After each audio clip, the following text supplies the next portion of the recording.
ذرا دھیان سے سمجھیے، یہ والا لام مشدد ہے اس لیے یہ 2 بار پڑھا جائے گا، یہ والا لام بھی مشدد ہے یہ بھی 2 بار پڑھا جائے گا۔ اب یہاں حساب لگائیں، 1 لام ساکن اور 2 لام مشدد، کل 5 لام بن رہے ہیں۔ سورہ زمر آیت نمبر 44 جو لفظ آپ دیکھ رہے ہیں یہ بہت زیادہ مشکل ہے۔ اس لفظ کے اندر اصل مشکل یہ پیش آتی ہے کہ اس میں 3 لام ایک ساتھ اکٹھے آ جاتے ہیں۔ ایسے موقع پر اکثر لوگ ادائیگی میں غلطی کر جاتے ہیں۔ اس لفظ کو درست طریقے سے اور آسان انداز میں کیسے ادا کرنا ہے یہ ہم انشاءاللہ آج کے سبق میں سیکھیں گے۔ پہلے تو آپ یہ بات غور سے دیکھ لیجئے کہ ہم یہاں پر غلطی کرتے کیا ہیں۔ اس لفظ کے اندر 3 لام ہیں، 1 لام ساکن اور 2 لام مشدد۔ قاعدہ ہے کہ مشدد حرف 2 مرتبہ پڑھا جاتا ہے، تو اب ذرا دھیان سے سمجھیے، یہ والا لام مشدد ہے اس لیے یہ 2 بار پڑھا جائے گا، یہ والا لام بھی مشدد ہے یہ بھی 2 بار پڑھا جائے گا۔ اب یہاں حساب لگائیں، 1 لام ساکن اور 2 لام مشدد، کل 5 لام بن رہے ہیں۔ اب مسئلہ یہ پیدا ہوتا ہے کہ ہم ان 5 لام کو صحیح طریقے سے کیسے پڑھیں، یہیں سے ہماری ادائیگی کی غلطی شروع ہو جاتی ہے۔ جب ہم اس لفظ کو پڑھتے ہیں تو اکثر ہم سے کوئی نہ کوئی لام چھوٹ جاتا ہے۔ اب آئیے دیکھتے ہیں کہ اس لفظ کو صحیح طریقے سے کیسے پڑھنا ہے۔ اسی لفظ میں ایک دوسری بڑی غلطی بھی ہوتی ہے، وہ یہ ہے کہ بعض لوگ ہا کو الگ پڑھ دیتے ہیں اور شفاع کو الگ پڑھتے ہیں، للہ شفاعت، جو کہ بالکل درست نہیں ہے۔ بات کو دھیان سے سمجھیں، مشدد حرف 2 مرتبہ پڑھا جاتا ہے۔ 2 مرتبہ کیسے؟ 1 مرتبہ پہلے حرف کی حرکت کے ساتھ اور دوسری مرتبہ اپنی حرکت کے ساتھ۔ لہذا یہاں ہا کو پہلے شین کے ساتھ ملائیں گے تاکہ 1 مرتبہ شین کی ادائیگی مکمل ہو جائے اور پھر شین کو اس کی اپنی حرکت کے ساتھ پڑھیں گے۔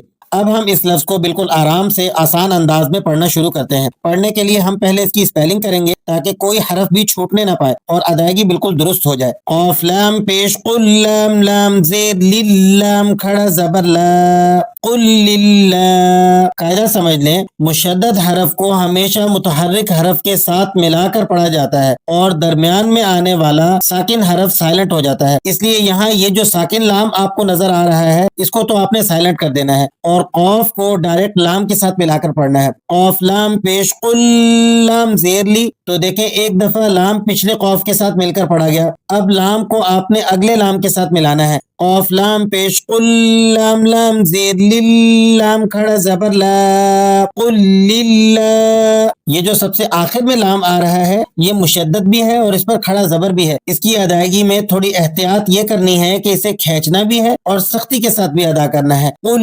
للہ، قل للہ، ہا شین زیر، ہش شین زبر شا، قل للہ ہش، ہا کو آپ نے شین کے ساتھ ملانا ہے۔ یہ جو بعض ساتھی ہا کو الگ اور شین کو الگ کر کے پڑھتے ہیں ایسی ادائیگی درست نہیں ہے۔ قل للہ ہش، فا الف زبر فا، عین زبر ع، قل للہ الشفاع، تا پیشتو، قل للہ الشفاعت، جیم زبر جا، میم یا زیر می، جمی، عین 2 زبر عن، جمیعا۔